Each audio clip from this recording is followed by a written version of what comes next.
Welcome back to The Explainer. Today we're cracking open Chapter 4 of the Ultimate C Programming Handbook to talk about loop control. I like to call this the engine of automation.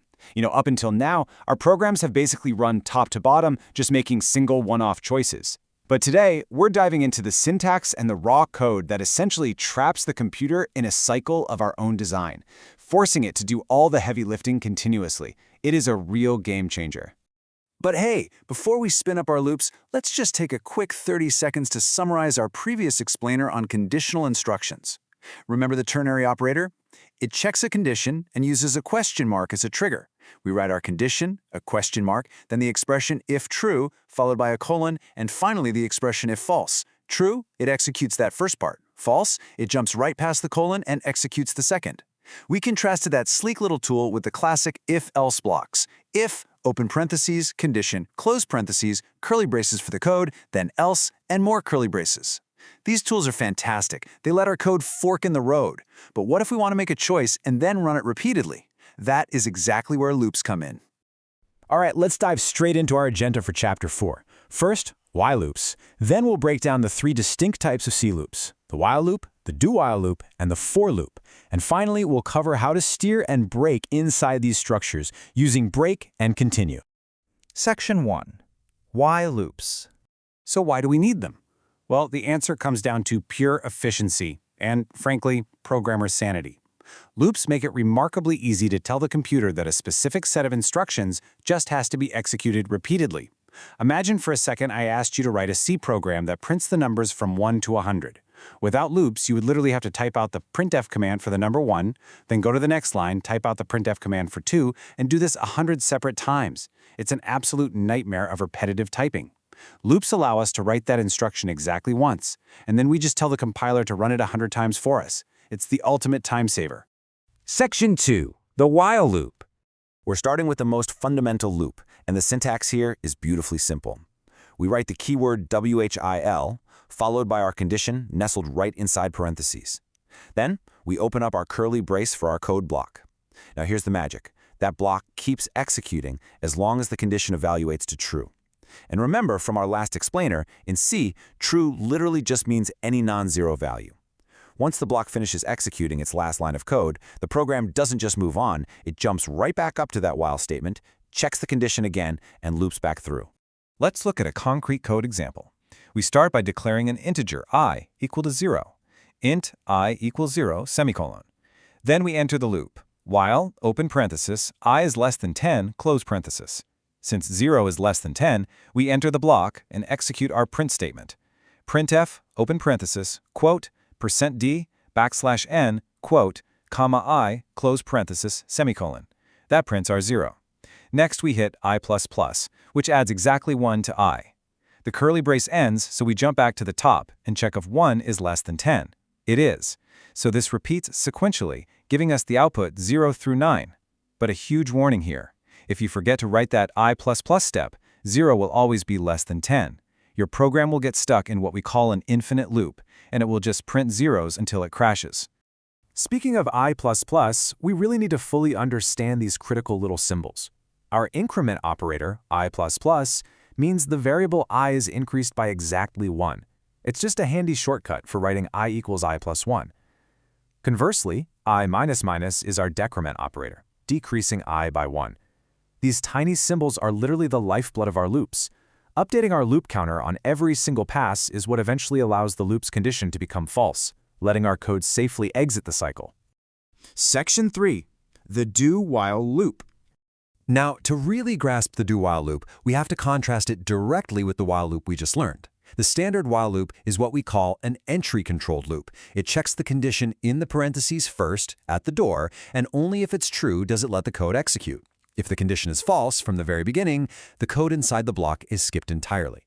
But the do-while loop, it flips this script entirely.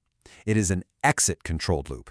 It executes the code first without asking a single question, and then it checks the condition at the very end. The beautiful result here is that a do-while loop is basically a while loop that is guaranteed to execute at least one time, no matter what. Here is exactly how the syntax looks.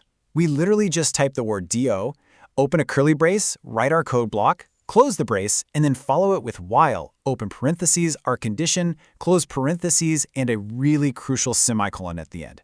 The code is telling the computer, hey, do this, before it ever asks while what. This makes it absolutely perfect for things like user menus or initial prompts.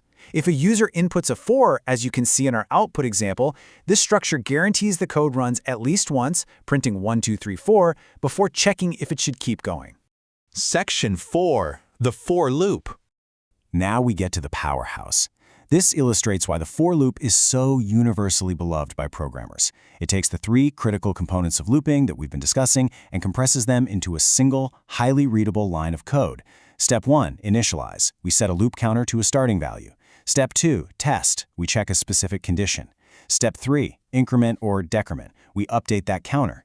In a standard while loop, these 3 steps are kind of scattered all over the place. The for loop brings them all together in one elegant statement. Let's trace this flow by reading the code. We start with the for keyword. Open parentheses. Step 1, I equals 0, followed by a semicolon to separate the sections. Step 2, the test. I is less than 3, another semicolon. Step 3, the update. I++, close parentheses. Inside the curly braces, we have our print statement. So the computer sets I to 0, checks if 0 is less than 3, and dives in to print 0. Then it jumps back up, executes that I++, makes I exactly 1, and tests again. This repeats until I hits 3, at which point the test fails, terminating the loop and yielding an output of exactly 0, 1, 2. All that complex logic handled in one elegant line. And we can just as easily use this to count backwards. Imagine this syntax: for, open parenthesis, I equals 5, semicolon, I, semicolon, I minus minus close parenthesis. Look closely at that middle test condition. It is literally just the letter I. There is no greater than or less than sign. So why on earth does this work? Remember the fundamental rule of C we covered in the conditionals explainer. C treats any non-zero value as true and exactly 0 as false. So in step 1, I is initialized to 5. In step 2, the condition I is tested. Since 5 is a non-zero number, it evaluates to true. Step 3, the code executes. Step 4, I minus minus decreases I down to 4. 4 is true, so it executes again.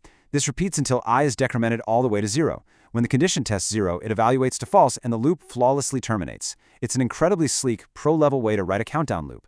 Section 5. Break and continue. All right, let's talk about the brakes and steering of our loop structures. The stark mechanical difference between these 2 keywords is absolutely crucial. The BREAK statement is your emergency brake. When the computer reads the word break, it instantly exits the loop entirely, regardless of whether the condition is still true or not. On the other hand, CONTINUE is more like a quick steering maneuver. It doesn't kill the loop completely, it just aborts the current iteration. It skips any code written below it for that specific pass and jumps straight back up to the top to start the next cycle. So, break aborts the whole operation, continue just skips one cycle. Let's look at break in action. We have a for loop instructed to run 1,000 times, for I equals 0, semicolon, I less than 1,000, semicolon, I++. But right below our print statement inside the loop, we have an if block. If, open parentheses, I equals 5, close parentheses, open curly brace, break, semicolon, close curly brace. Let's trace it rapidly.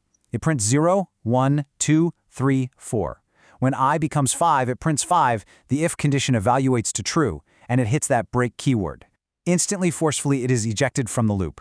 Even though it was built to run 1,000 times, our output is cut short at 5. The break statement overrides the loop condition entirely. Now, just to reiterate how the other side of this works, continue takes control to the next iteration, skipping everything below it for that specific cycle. Think of it as a fast-forward button. If you add a loop counting from 1 to 10 with an instruction to continue when I equals 5, your output would skip printing the number 5, but the loop itself wouldn't die. It would keep on churning, printing 6, 7, 8, up to 10. Wow, okay, we have covered a massive amount of ground today. So I want to leave you with a provocative thought as we wrap up this explainer. Based on what we've learned today about continuous while loops and what we learned previously about branching if-else statements, how would you combine them to build a real program? Specifically, how would you build a number guessing game?